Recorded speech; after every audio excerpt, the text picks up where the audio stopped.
aquelas conversas que só acontecem nos bastidores? Aquelas opiniões que todo mundo tem, mas ninguém fala na cara e muito menos no ar. Aqui a gente não tem medo de desconforto. O papo é direto, sem filtro e sem enfeite. E se doer, talvez seja porque às vezes a verdade dói mesmo. Então, se você gosta de entrevista com resposta ensaiada e discurso pronto, pode mudar de canal agora. Eu sou Mari Cantarelli e nós estamos em off. Tu abre no fim?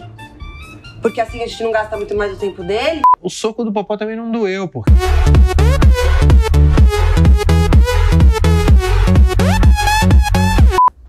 Eu acho que é uma pegadinha. A pergunta super complexa, olha super profunda. Tá vendo? Eu acho que faz sentido, eu concordo. Eu acho que faz tudo ao mesmo tempo, entendeu? Eu acho que faz sentido, sim. Você se considera uma pessoa machista? Não, absolutamente. Você nunca foi machista? Porra, nunca foi machista, forte, né? Mas isso que eu gostei da proposta do In Off também, da tua energia, porque parece que a gente se conhece há um tempo, a gente se conheceu agora.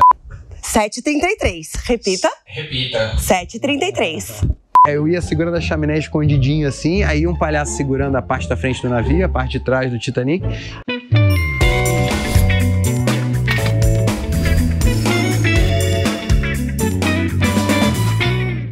De um lado, um tetracampeão mundial de boxe famoso por nocautear quem passasse pela sua frente.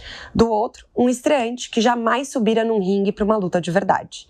E nós não estamos falando da famosa saga de Rocky Balboa, um lutador que fez tanto sucesso nos cinemas. Nós estamos falando do desafio de um ator que encarou subir num ringue contra Acelino Freitas. Sim, o Popó. Hoje eu tô aqui com ele, seja muito bem-vindo, Duda Nagli. Obrigada, que prazer ter você comigo aqui no In Off. Duda, já vou começar logo perguntando, na nossa abertura a gente tá falando sobre o seu lado lutador. Sim. Você esteve numa luta com o Popó recentemente. No dia do meu aniversário de 42 anos. Também teve esse... agravante, esse tempero especial aí pra agora essa você tá sempre nessa história de luta. Qual é a da luta na sua vida? Eu gosto muito, como ator, de contar histórias de ação, efeitos especiais, pancadaria, perseguição, tiroteio. E aí, de uns anos pra cá, eu fui canalizando um pouco da minha energia pra isso. Aí, por conta de um personagem lutador de boxe que eu fiz na novela Dono do Pedaço, eu já tinha meio que... despertado a atenção de alguns promotores de eventos de lutas de influenciadores. A gente já tinha conversado até num outro evento antes desse, que bateu na trave. Aí eu pensava antes em fazer uma luta com algum ator com uma experiência parecida com a minha no ringue, que era zero, nunca tinha lutado, foi a minha primeira e única luta. Ah, então você não praticava o boxe? Eu treinava, porque tem uma diferença grande entre treinar uma arte marcial e lutar uma arte marcial, disputar uma luta, um campeonato. Eu tenho uma questão seríssima com essa história de treinar. Quem treina pra mim é atleta. Todo o resto pra mim é malhar. Não, eu sou carioca. Então assim, cara, vou malhar, vou puxar um ferro. Alguém concorda comigo? Não, vou para o treino. Mas é com arte marcial, esse já tem essa convenção social de falar treinar. Muito antes da musculação. Então, mas treinar jiu-jitsu, treinar não é uma coisa... boxe e tal. Então, eu já tinha, por exemplo, lutado um campeonato de jiu-jitsu como uma preparação para uma série que eu estava fazendo, que eu também era um lutador ali na série. A série chamava Real Heroes. E eu era um faixa preta de jiu-jitsu que estava começando a lutar Vale Tudo, que é o pai do MMA moderno, né? E aí, então eu gosto muito de misturar um pouco essas experiências reais. Todo ator faz um pouco isso, a coisa do laboratório, de mergulhar no universo daquele personagem. E dá pra gente tirar várias lições pra vida como um todo, assim. E todo praticante de artes marciais precisa testar o que você tá praticando e aprendendo com situações mais próximas, o possível ali, da realidade. Então, essa luta de boxe pra mim foi como se fosse um treino específico de trocação. Aí, no caso, também, pegando essa coisa de ser num ringue, com transmissão ao vivo no canal Combate, transmissão na Globo, com milhões de pessoas assistindo, 5.000 pessoas assistindo ali presencialmente o evento. Então, tiveram essas outras camadas, assim, de adrenalina, de tensão. Tá. E então isso serviu também para dar uma temperada. E essa parte do show business, eu já tô acostumado porque eu trabalho há 22, 23 anos como ator profissional de novelas, séries, filmes, então essa parte eu tirei mais de letra, assim. Tem um pouco de interpretação nessas grandes lutas, né, improváveis, ou então desse pessoal que fica assim meio que se provocando ali, e tal. Então tem um pouco do teatro ali envolvido nessa... É uma performance, não deixa de ser um showbiz, não né? Deixa de ser um show. É uma luta, mas em cima de um palco cheio de luz, câmera, né? Tem essa parte também de entretenimento. O desafio, eu acho que é não perder a essência marcial, a arte marcial é transformada em esporte e esse esporte transformado em espetáculo. O desafio do praticante, na minha opinião, é você se manter ali na filosofia central ali daquela arte, daquela disputa, porque a função, como o próprio nome já diz, é marcial. É a arte da guerra, é a arte do combate. Uhum. E a gente tem a expressão que eu gosto muito, que é melhor você ter e não precisar do que precisar e não ter. Né? Então, defesa pessoal é igual o seguro do carro. Você não quer usar o seguro, mas se você se meter num acidente e teu carro tiver uma perda total, você não quer tomar aquele prejuízo. Então, você fez um seguro pensando naquilo. É um tipo de seguro e a gente, o homem e o praticante de artes marciais tem esse dever de proteger a família, os amigos, quem estiver perto. Por que o homem? O homem normalmente tem essa tradição de se colocar em situações de combate para proteger os mais frágeis, né? Tipo, fisicamente falando. Eu assisti algumas entrevistas suas, isso é uma narrativa presente, né, nas suas falas, assim. Eu vi você contando um pouco sobre a sua infância, adolescência, que você gostava muito de super-heróis, né? Eu vi você falando um pouco sobre como você começou no mundo artístico como ator. Então, conta um pouco dessa expectativa que você tinha do super-herói, dessa coisa da proteção, tem um pouco a ver com o que a gente tá falando, e que em algum momento teve uma frustração do tipo assim, cara, tem tantos personagens que nem são construídos com esse olhar do bem maior, da proteção da família e tal. Como é que é essa história? Então, é uma mistura, né? Porque eu brinco que as cenas de ação, o limiar entre a vida e a morte, é o que define ali o caráter de uma forma mais clara, mais profunda dos personagens, no caso da ficção, e no caso de uma luta de boxe com o maior campeão da história do Brasil, ali também é uma situação extrema, né? Você tem que tomar decisões extremas para lidar com aquela situação complexa. Então, nessas cenas assim, de filme de ação, os personagens são colocados no limite ali do certo e errado, né, do justo, né, as virtudes e os pecados, elas estão muito afloradas ali, tudo muito intenso, tudo muito pulsante, então funciona muito bem, mas esses dilemas, esses conflitos estão presentes em quase todas as nossas escolhas da vida como ser humano, né? Perfeito. Filosoficamente falando. Perfeito. Né? Você é um cara que foi criado pela sua mãe, né? Porque você muito cedo perdeu o pai. Uhum. E sempre muito rodeado de mulheres, né? Assim, na sua vida. Tem uma filha mulher. Sim. Você acha que um pouco desse seu senso de proteção e um pouco dessa sua... desse flerte, talvez, com essa história de proteger a luta e combater e cuidar e essa coisa toda que você trouxe tem um pouco a ver com essa...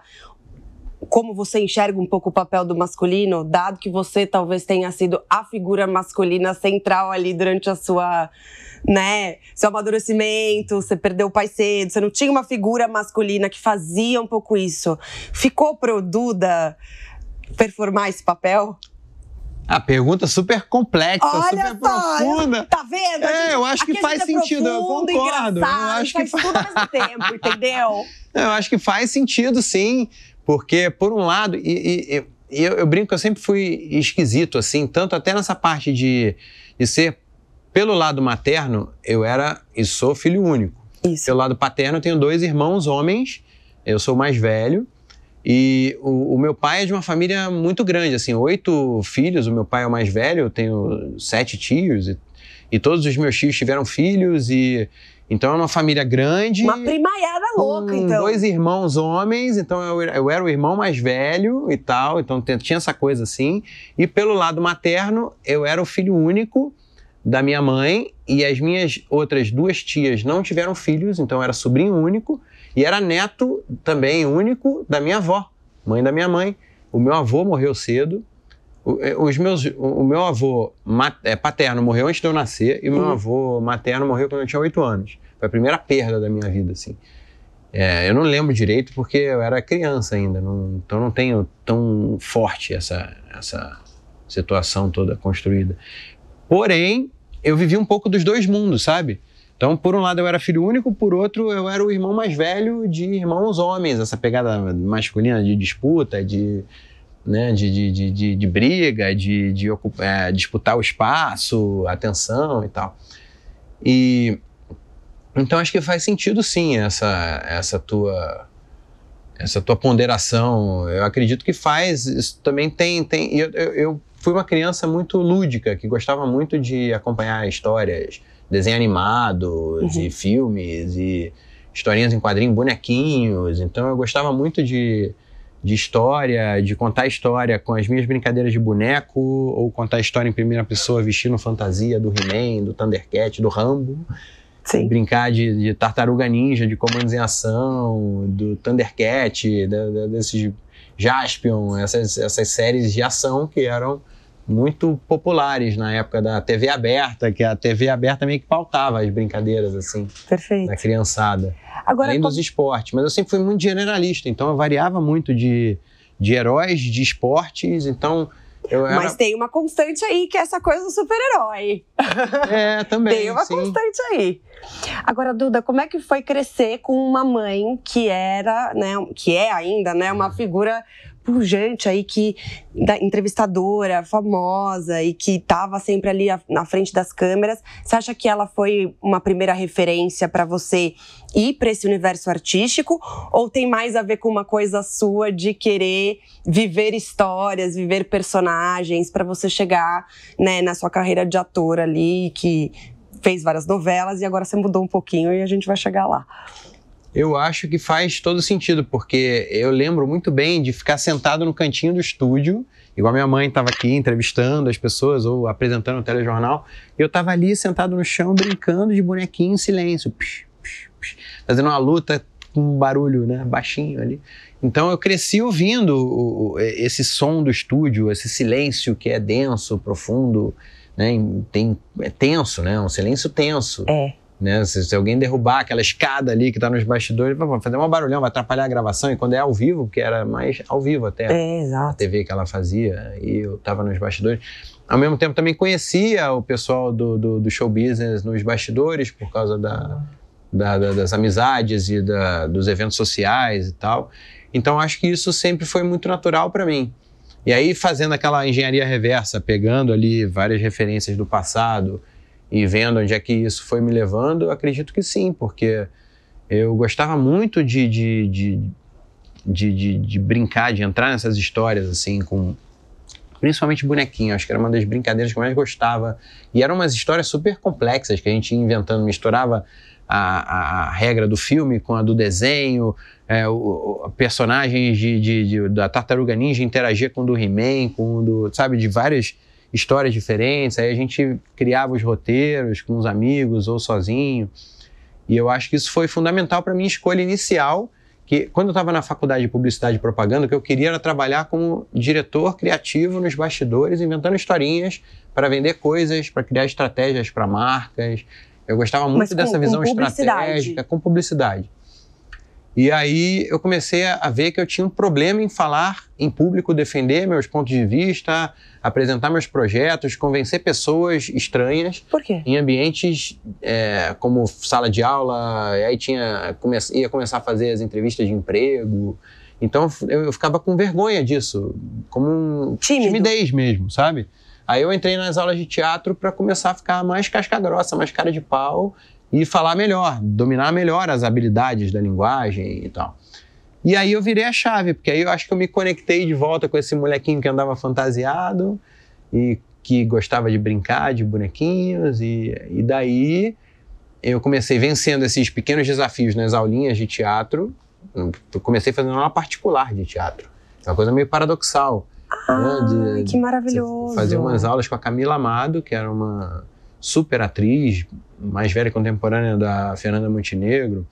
E começava tendo que decorar monólogos para falar para ela, fazendo uns exercícios doidos de leitura de personagens e outras leituras em voz alta. E aí comecei a ficar um pouco fascinado pelas pequenas vitórias nesses cursos e esse desenvolvimento. E aí comecei a bolar um plano de, então eu quero conhecer o show business para trabalhar como publicitário, mas eu vou conhecer de dentro, vou conhecer trabalhando como ator de novela. Aí fui criando esse plano. Então ser ator era uma estratégia para que você chegasse à publicidade de uma forma diferente. Exatamente. Só que também eu estava naquela fase de descoberta, 18 anos de idade, querendo conhecer a mulherada, não me imaginava tendo uma rotina de... Até hoje eu nunca tive essa coisa de dia comercial, horário comercial, dia útil. Do nada me surpreende. A vida do rico é diferente, hein, gente? Não, porque a gente gravava novela no feriado, no sábado. No domingo ia fazer um trabalho, um jabá, ou ia fazer um foto, desfile, presença VIP, baile de debutante. Então eu nunca tive essa coisa de horário comercial, dia útil, isso antes do WhatsApp e Instagram da vida, né? Só. 2003 foi minha primeira novela. Então... Quantas novelas você já fez? Não sei, eu tenho que contar. Eu não fiz muitas, não, assim, comparado a 22 anos de carreira. Assim. Eu fazia basicamente uma novela por ano e uma série por ano. E dava o tempo certinho, sabe? Eu ia, sei lá, ficava uns 9, 10 meses ali na novela, e aí fazia uma série, um especial de fim de ano, umas coisas assim, entre uma e outra, e já encaixava a outra. A minha média era mais ou menos esse era o volume de trabalho que eu gostava. E aí no início eu fazia muito desses jabás, viajava fazendo um monte de coisa doida, desde de entrar vestido de chaminé do Titanic no circo do Marcos Frota, no número do palhaço. Maravilhoso. Pra ser revelado no meio. Eu ia segurando a chaminé escondidinho assim, aí um palhaço segurando a parte da frente do navio, a parte de trás do Titanic, e o outro era o iceberg. Aí a gente batia, eu ia pro meio do palco, soltava assim o negócio e vrum, me revelava, as pessoas... Aí eu pegava o microfone, oi, tudo bem, pessoal? Que bom estar aqui com vocês. E aí você esses eventos malucos, sabe? Que a gente vai fazendo. Não, total. E aí você toma gosto pela carreira, fica, né, muitos anos da sua carreira trabalhando como ator, e agora você mudou um pouco de... Não sei se posso dizer que você mudou de área, mas você mudou um pouco os seus focos, né? Sim. O que você tem feito e você pretende ainda voltar mais pro lado artístico como ator, ou você está olhando para outras coisas? Eu pretendo voltar sim, mas esse tipo de função, de profissão, depende de muitos fatores externos, diferente dessa linha mais independente, como produtor de podcast, embaixador de marcas.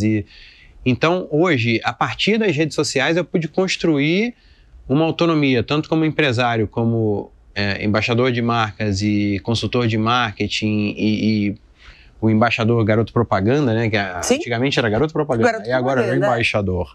Né? Tem nome chique. Igual o formador de opinião virou o influenciador. Exato, é maravilhoso. Então, independente da gíria, do momento, acaba que a gente tem mais autonomia para propor coisas, criar coisas e a parte financeira também tem mais potencial, porque normalmente trabalhar como um ator de novela é uma coisa que não te dá dinheiro diretamente, mas te dá visibilidade para ganhar dinheiro com outras publicidade. Uhum. Então, só que depende de muitos outros fatores, assim, como relacionamento com os profissionais do momento, sabe, lobby... saber exatamente o timing para fazer as coisas certas. Tem um agente, eu estou sem agente de ator, já tem um tempo. Então, os agentes de atores, eles são as pessoas que sabem exatamente quais são as produções que estão acontecendo agora, quais que estão escalando, quais que não. E também, o fato, eu vim para São Paulo para fazer uma novela chamada Cúmplices de um Resgate do SBT. O SBT é uma das poucas emissoras que faz novela. Eu acho que agora eles estão até parados, assim, não estão nem produzindo nenhuma telenovela agora. E é a única emissora que produz aqui em São Paulo. Eu mudei para cá para fazer meu primeiro protagonista de novela, que era a novela Como Se Diz um Resgate, eu era o protagonista adulto. Que ano que foi isso? 2015. Tá. Vai fazer 10 anos. 10 anos, é. E aí eu tava achando que eu tava meio cansado do Brasil, assim. Eu já tinha ficado um tempo em 2010, quase 6 meses morando na Califórnia. Eu queria ter uma base lá fora, tava gostando do jeito de viver, assim, em sociedade lá, que é um pouco diferente daqui. E tava um pouco cansado do Rio de Janeiro no sentido do mindset de construir, de trabalho, de empreender. Como é que é o mindset do Rio de Janeiro? O Rio de Janeiro, ele por exemplo, o carioca, ele não enxerga o problema, ele só vê solução. Então, se você tem que passar por baixo, pelo lado, se ele vai falar com o cara, ele resolve. Então, tem um monte de CEO, um monte de gente do mercado financeiro que é carioca. Então, o carioca, o lado bom do carioca. O lado ruim do carioca, eu acho que tem a ver com aquela coisa de... só de estar ali já tá bom, sabe? Porque você tem ali melhor do que a melhor piscina do melhor condomínio de luxo aqui dos arredores de São Paulo, é uma praia do Rio de Janeiro, por exemplo, sabe? Então você tem ali uma capacidade de usufruir ali um ambiente de natureza e humano muito interessante e tá tudo lá. Então meio que eu acho que isso conspira também, além da pegada do Rio ter sido capital, de ter toda do glamour do Rio de Janeiro do passado, tem também, sei lá, talvez a maldição do petróleo, um monte de coisa que foi contribuindo para a mentalidade do Rio de Janeiro não ser tão voltada para a produção, para o empreendedorismo, para a conexão e construção de coisas, sabe? Então lá tem uma mentalidade mais assim, vamos marcar, vamos sim. Aqui você chega, vamos marcar, o cara, eu posso quinta, 11h30, ou posso sexta, às 2h. Aí quando você chega sexta, 2h, tem o teu nome na frente da empresa. As pessoas se prepararam para a reunião igual você se preparou para a entrevista, sabe? Sim. É uma mentalidade que não é à toa que virou locomotiva do Brasil nessa parte de construção, de criar soluções, conexão de pessoas que querem produzir coisas voltadas para a vida profissional, para construção de coisas, solução de problemas e também na parte financeira. Falta ambição, será, para o carioca, na sua visão? Não, eu acho que os dois são muito complementares. Eu acho que as duas cidades tinham que ter mais um intercâmbio, assim, sabe, mais até consciente. As duas cidades são muito complementares. Porque, ao mesmo tempo, também, o carioca que, como eu estava falando no começo, tem uma mentalidade muito criativa, sabe? Muito inteligente, assim, de ligar pontos, de achar soluções, de achar soluções criativas e não ter... E o carioca, quando vira a chave para fazer uma coisa, aí ninguém segura, sabe?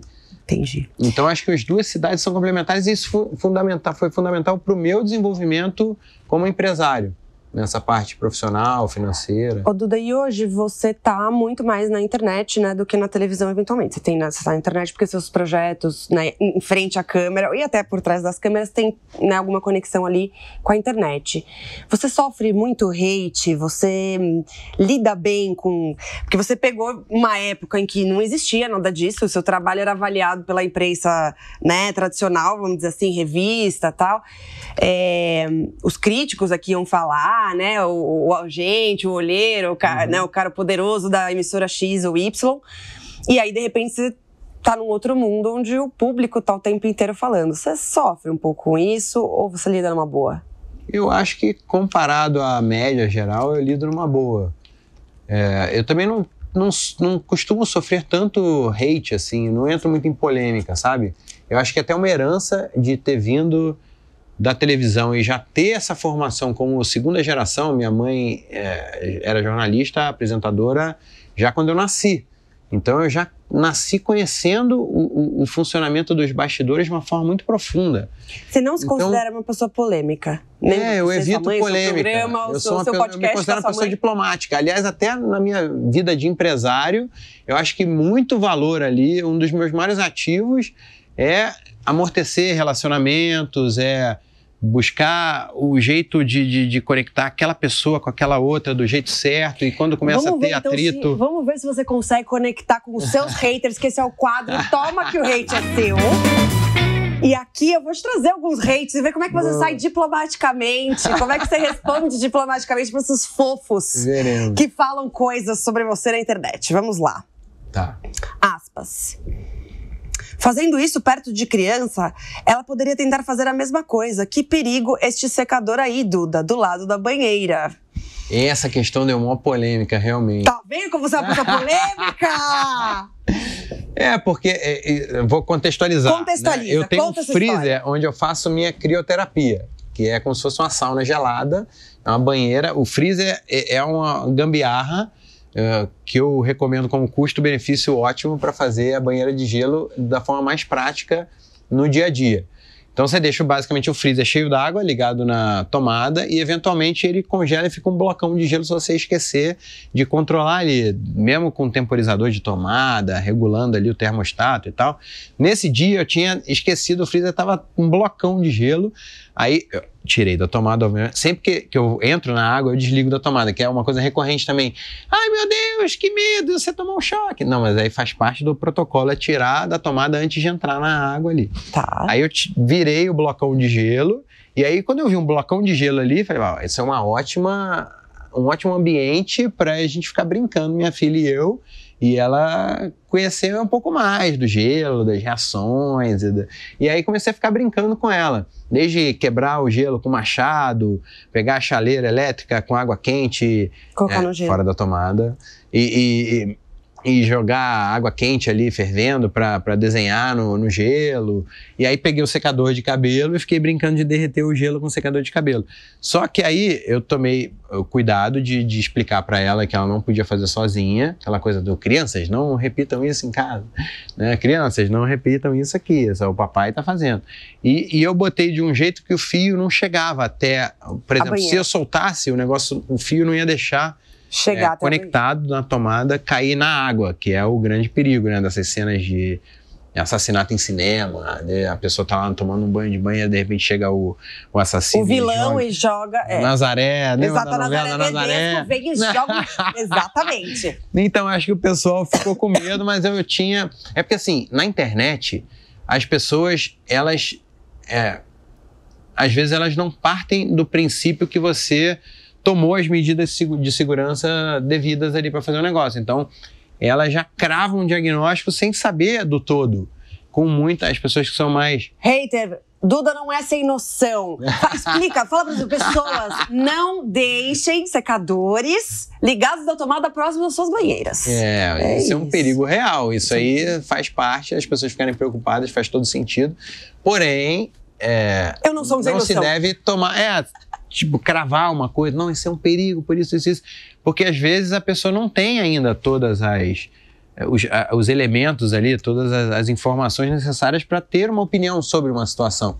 Aí vira um pitaco, porque a diferença para mim de opinião e pitaco é que opinião foi uma coisa que você traçou ali depois de ter feito uma pesquisa, né, conhecendo ali os elementos ali que...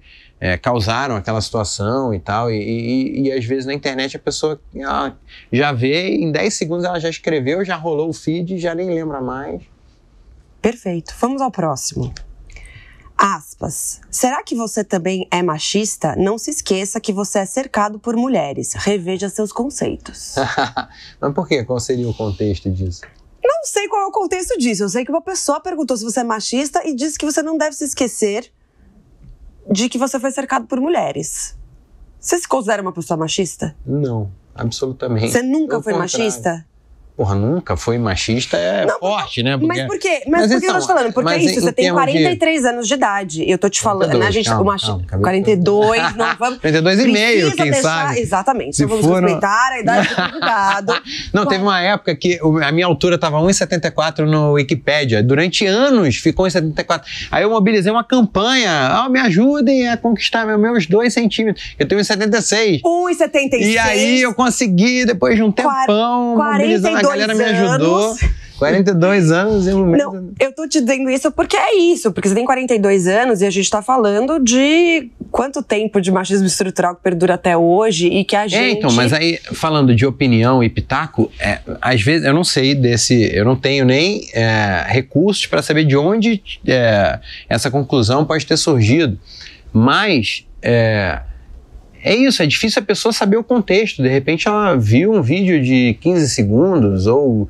Né? Eu não sei qual foi a base que ela pode ter tido para ter essa opinião. Você se considera uma pessoa conservadora?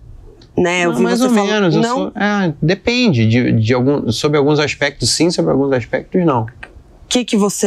Como é que você se define nesse sentido? O que do conservadorismo você acha que faz parte do teu arcabouço de moral, ético e de comportamento?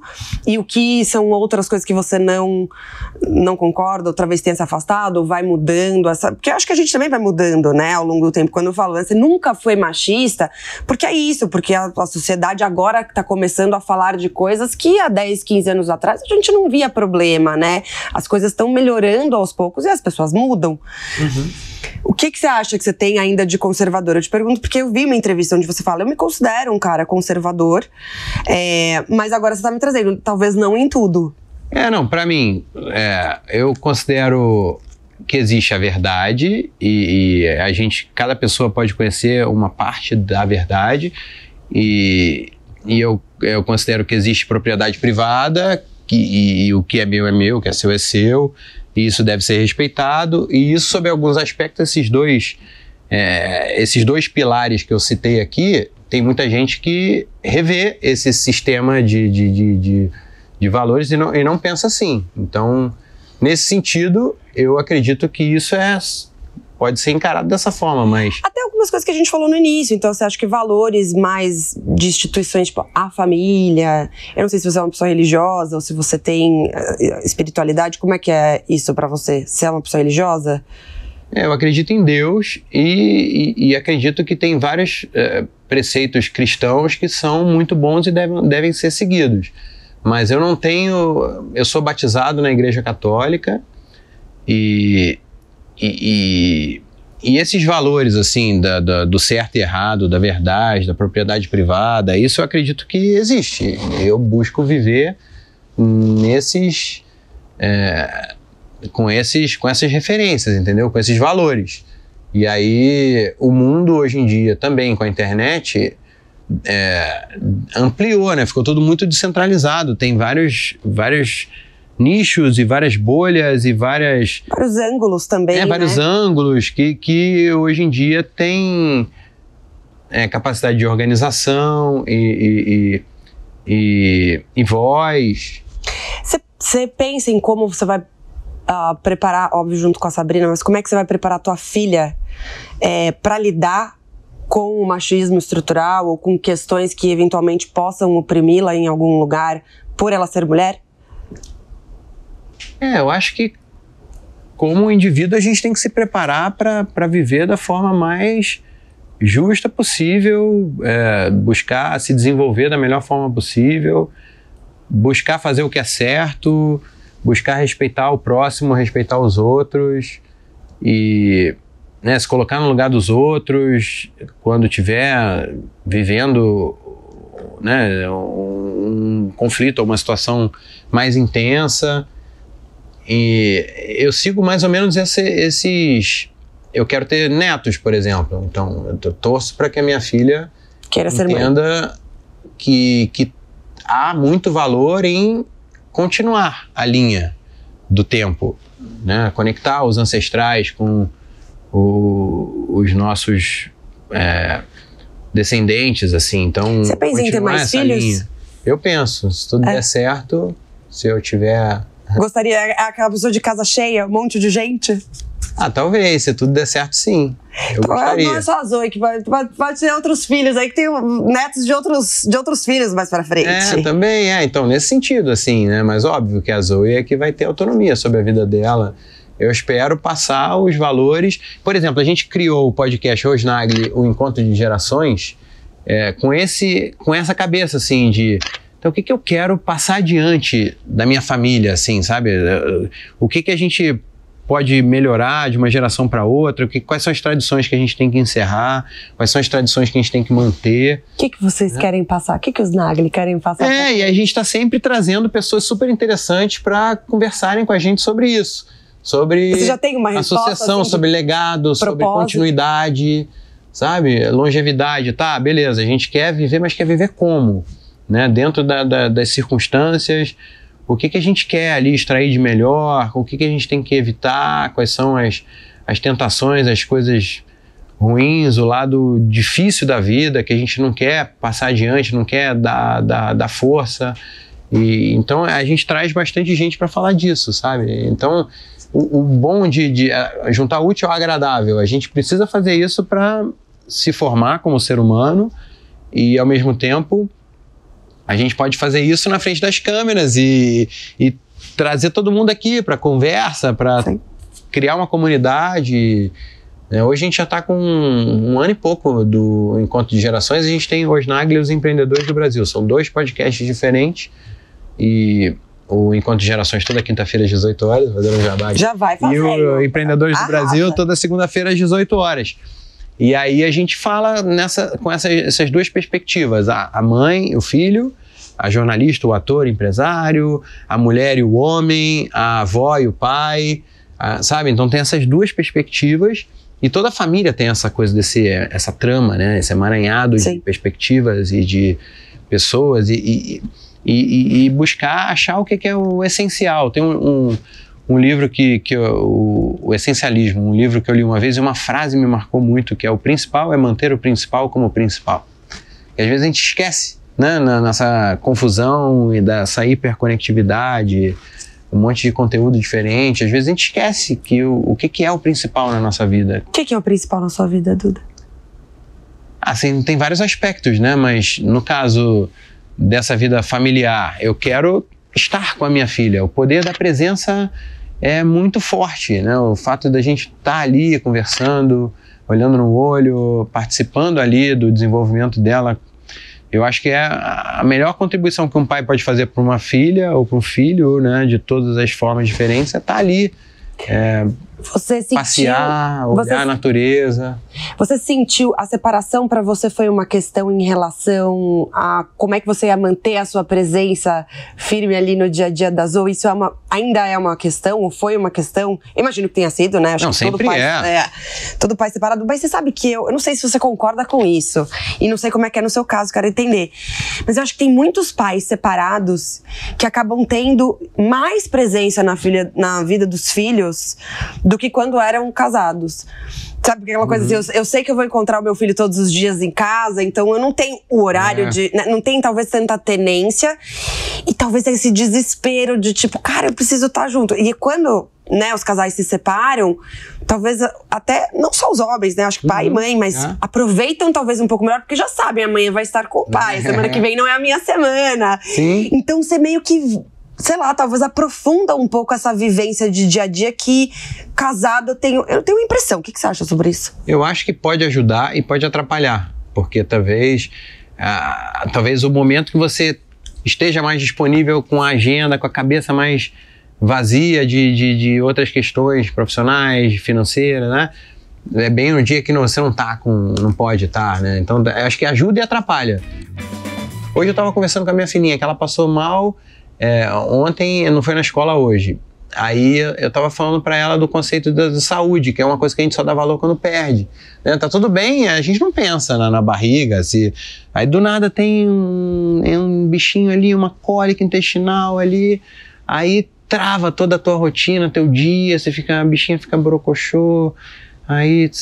Então é isso, a gente conseguir dar valor para as pequenas coisas, não banalizar a saúde, os nossos parentes e também a gente não sabe, igual você citou no começo aqui da conversa, eu também perdi meu pai no acidente de carro no Dia dos Pais, do nada, tava tudo bem, de repente no Dia dos Pais? Um acidente, eu tava no carona, meu pai tava dirigindo, aí passou um cavalo na estrada e tudo mudou, do nada, no Dia dos Pais, terminando um final de semana excelente na casa do meu irmão mais novo.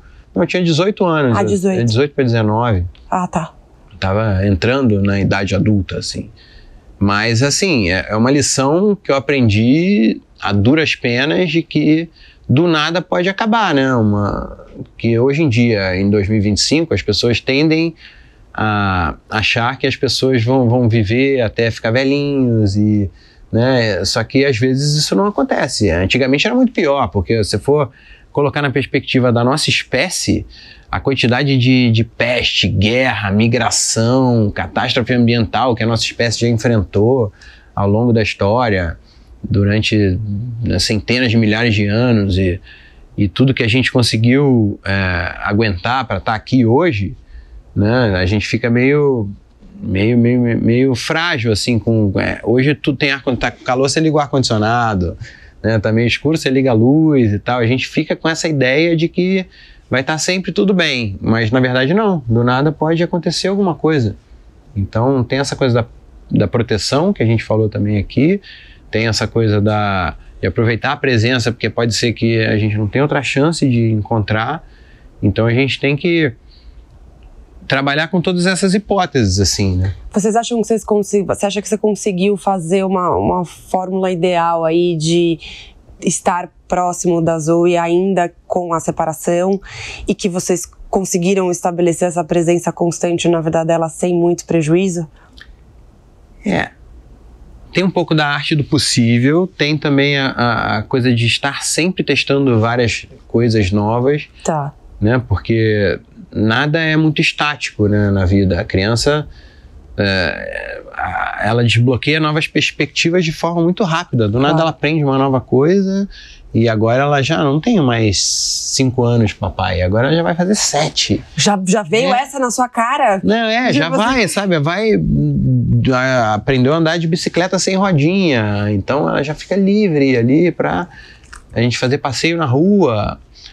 Cada período de férias eu tendo aí pegar ela, levar para o Rio de Janeiro para a gente passar mais tempo junto, dias seguidos sem horários fixos de escola, por exemplo, né? Que é muito bom essa parte das férias, assim. E aí é um momento de conexão, mas cada vez que a gente viaja para um novo período de férias é uma nova Zoe. E também é um novo pai, mas a mudança nela acaba sendo maior, proporcionalmente falando, né? Você acha que ela muda mais do que você? Eu acho, com certeza. Porque a criança muda de 6 para 7 anos, é completamente Mas você não acha que ela desperta a mudança em você com por certeza, conta das mudanças dela? Também. O que você mudou depois que você foi pai? Eu acho que eu passei a ser mais responsável. É bom que você tem muito repertório, então eu podia ter feito 3 perguntas que a gente ia ficar aqui, conversando para todo o sempre. Não, mas isso que eu gostei da proposta do In Off também, da tua energia, porque parece que a gente se conhece há um tempo, a gente se conheceu agora, meia hora. De jeito nenhum. Meia hora atrás, eu já te conheci há muito tempo, você não precisa jogar na minha cara que você não leva ninguém pra mim, entendeu? Eu acho que daí já é demais pra falar desse jeito também. Ô Duda, mas eu acho o seguinte, você concorda um pouco que essa coisa do podcast também foi instigando um pouco as pessoas a se aprofundarem mais nos assuntos? É muito louco, porque tem uma dicotomia, assim, entre... Você consome muito rápido uma manchete, lê um negócio que nem estava falando, né? O hater vai lá, meio que comenta, daqui a pouco ele já esqueceu. Mas, ao mesmo tempo, o consumo dos conteúdos mais longos, principalmente, né? Podcast, vídeo mais longo, e as pessoas se aprofundando em conversas também é algo que tem surgido muito. Você acha que você ampliou muito o teu repertório desde que você começou a ser apresentador de podcast? Com certeza, porque a gente tem a oportunidade de ficar 1h30 conversando com pessoas super interessantes, celular no modo avião, olhando no olho e conversando sobre vários assuntos diferentes. Até Fala o assunto mais legal que você já falou do seu podcast, com quem que você conversou, que você falou, cara, essa foi marcante, vale a pena assistir. Cara, é muito difícil, porque eu gosto muito de falar sobre tecnologia, futuro, novas formas de organização. Aí a gente mistura isso, às vezes no mesmo dia a gente fala com um médico nutrólogo super, que entende muito, um biohacker que entende muito de saúde, performance, longevidade, aí depois vem um outro cara especialista em geopolítica, em conspirações e teses sobre os grandes eventos históricos, aí depois entra um outro escritor que fala de crimes, os crimes mais mais hediondos e malucos do Brasil, da história recente do Brasil, ou empreendedores que constroem várias empresas em vários ramos diferentes. Então, acho que o grande barato é você poder mergulhar em assuntos distintos, porque senão fica chato também. Eu nunca fui muito de ficar num assunto só. Eu me considero um generalista desde criança. Eu só fui perceber que isso era um jeito de funcionar depois de adulto, e com a internet descobrir outras pessoas que defendem esse estilo de vida, assim. E a internet também possibilitou muito isso, né? Você ter acesso a assuntos que antigamente você teria que, sei lá, buscar um livro específico e ficar horas ali para ver aquilo. A televisão também trouxe muito isso, o rádio e a televisão trouxeram muito isso. Você poder mergulhar num documentário, numa reportagem, como é que aquilo foi feito. Quais são as próximas etapas? O que você está olhando para frente, tanto do ponto de vista profissional quanto pessoal? Do ponto de vista pessoal, eu tô namorando, tô Mariane, feliz. minha quase xará. Beijo pra Mari. Pois é, a gente tá feliz, tá fazendo planos juntos e tá se conhecendo cada vez mais. A minha filha tá crescendo, tá se tornando uma... Ela já convive, a sua namorada convive com a Zoe? Convive, se dão super bem, se deram bem desde o começo. Como é que tem sido pra vocês, assim, lidar com agora a nova configuração familiar? Né? Porque a Sabrina casou, você também casou, tá namorando, enfim. Como é que é o que o conservador que habita em você diz sobre essa família, né, diferente? Eu sou um conservador e libertário, né? Olha lá, que maravilhoso. Tá vendo como você é o equilíbrio das coisas? Eu tô amando isso. Então, eu sou, por um lado, né, eu já sou filho de pais separados. Meus pais se separaram quando eu tinha 1 ano e meio. Eu não lembro dos dois juntos. Quando eu me lembro dos dois juntos, eles já eram amigos, muito amigos. E foram ficando cada vez mais amigos. E meu pai teve outras mulheres. Minha mãe teve namorados também. Porém, não chegou a ter um relacionamento tão sério a ponto de ter filhos. E depois ela passou a ficar mais na dela. Então tem uma familiaridade já na forma de... né? Não é uma coisa totalmente... É um lugar que eu conheço um pouco, assim, né? Eu não gostaria de ter repetido isso. No início eu tinha essa força, assim... Se separar pra você era uma questão? Então, era uma coisa... Tipo assim, eu não quero me separar, tem que casar e ficar pra sempre. Não pra sempre, mas a partir do momento que eu fosse escolher uma mulher pra ser a mãe dos meus filhos, eu gostaria que fosse... No início, eu gostaria de que isso fosse uma sequência pensando em filhos no plural e construindo uma família mesmo. Por quê? Não sei, o jeito o jeito de ver as coisas. Eu buscava fazer isso porque eu achava que ia ser o melhor, assim, para construir. Mas a vida... né? Como diria John Lennon, a vida é o que acontece enquanto fazemos planos para o futuro. Perfeitamente. Então a vida meio que rolou um tsunami ali no meio disso tudo. E agora, recalculando rota...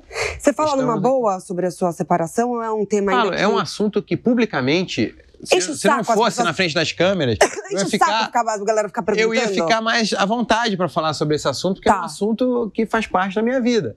Porém, quando tá na câmera, a gente mal ou bem tem que lidar com consequências de coisas tiradas de contexto. A maioria das vezes é isso, porque não é igual a gente tá falando de diferença de opinião e pitaco. Então, se a pessoa tivesse pelo menos assistido a entrevista inteira, né, com aquela coisa dos recursos da empatia, de você se colocar no lugar do outro, né, partindo do princípio de que todo mundo é inocente até que você prove o contrário, né, que a pessoa está ali falando aquilo de boa fé, de coração aberto e tal.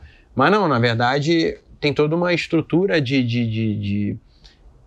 todo um ecossistema construído puxando os aspectos negativos, com clickbaits e... Você se preocupa, então, com isso ainda? Eu trabalho... isso faz parte até da minha formação como publicitário, como profissional de marketing, comunicador ator, criador de conteúdo, então... Eu sinto um pouco isso quando você fala, é menos até sobre o que a pessoa vai responder ou falar, o que ela vai dizer, mas é essa um pouco, talvez, a sua preocupação de será que a pessoa vai captar a mensagem do jeito que eu tô querendo comunicar aquilo, e aí ela não vai ler direito, vai tirar isso de contexto e vai... que rola uma proliferação de manchetes, né? Sim. Essas manchetes, muitas vezes, não foram construídas da forma mais honesta possível. Então vamos assim, e sim, que você talvez fica... para ter mais cliques e para ter mais... criar mais polêmica, porque a internet, do jeito que ela é hoje em dia, ela depende da polêmica, depende do bate-boca, depende da tensão, né, do conflito. Vamos assim, o que você fica confortável em falar sobre o porquê da sua separação e como que isso agora está? Como é que o que você fica confortável em dizer sem que cortem meus chats para clickbait? Não, tô confortável, eu tô aqui falando sobre vários assuntos, né? Mas eu me sinto meio pisando em ovos, tanto nessa parte de falar de se eu sou conservador, se eu sou libertário, se eu sou mais moderninho ou tal, ou falando sobre assuntos delicados que envolvem outras pessoas. Então, sim, são as áreas que eu fico mais pisando em ovos, assim, mais diplomático. Eu tenho que acionar um lado mais diplomático, aí a parte do... Não cansa ficar pisando em ovos? Não tem uma hora que você viver fala, cansa, tudo cansa. Né? Correr a maratona cansa, mas a viver é cansar, descansar. Tem a música do Arnaldo Antunes, que é muito maneira, que é sujar o pé de areia para depois lavar na água, né? Tipo, é isso, você se suja inteiro, toma um banho, aí toma um banho, tá limpinho, aí começa a se suja de novo. A vida é isso, a gente vai se sujando, se limpando, vai fazendo esforço, descansa. E faz tudo de novo no dia seguinte. E faz tudo de novo, e com criança é isso ainda mais potencializado, né? Duda, eu vou só, antes de terminar o nosso programa, que passou muito rápido, ficaria mais 9 horas aqui conversando, que eu tinha um monte de coisa pra perguntar, não segui o roteiro nenhum, porque cada coisa que a gente vai vem uma pergunta na minha cabeça, mas eu vou chamar o nosso quadro Ping-Pong. Então assim, eu vou te fazer perguntas isso ou isso, e aí você vai ter que escolher e não vai poder falar os dois, porque eu tô vendo que você é muito equilibrado, entendeu? Então vamos lá. Coração valente ou rock lutador? Hoje, rock. Pronto. Muito bom. Academia ou set de filmagem? Academia. Hoje, academia. Jura? E academia... Mas se fosse teatro? Teatro. Gente, não, eu prefiro palco. set de filmagem do que teatro. Definitivamente. Evento social toda noite ou acordar cedo e treinar todos os dias? Eu prefiro acordar cedo. Evento social à noite. Se fosse evento social de dia, eu preferia. Mas, se fosse evento social de dia, você prefere do que ir pra... melhor do que evento social à noite. Evento social à noite, não, esquece, eu faço poucas vezes. Hoje, pra mim, já é um evento social à noite, já são 8h30, bem no dia que eu tô com a Zoe. Não, a gente tá... O que dói mais, levar o soco do popó ou ler comentários maldosos na internet? O soco do popó também não doeu, porque na adrenalina você não sente a dor. Ih, chamou pra outra luta então, popó, vamos ver se o próximo vai doer. Não é que é dor, é que você realmente tem a chance de se machucar, né? A dor não é um problema ali, naquela situação, você não tá lá pra... Ou subir no ringue, não quero sentir dor. É impossível, o quadrado redondo. Então, ao mesmo tempo... Se expor na internet não existe sem comentário negativo. Mas comentário negativo não importa muito, assim. A não ser que eu tenha feito uma coisa errada. Se eu não tiver feito uma coisa errada, o comentário negativo diz mais sobre a pessoa que escreveu do que sobre mim. Duda, o que eu não te perguntei nessa entrevista que você gostaria que eu tivesse te perguntado? Alguma coisa? Não faço ideia. Porque a minha cabeça também abre várias janelas, você viu, né? Eu vi, cara. Não, aqui eu já vi. Tem que ter parte 2, tá, gente? Produção, já chama o Duda pra parte 2. Então não tem. Então eu adorei. Muito obrigada. Eu amei, muito obrigado. Obrigada. Esse foi meu papo com Duda Nagli.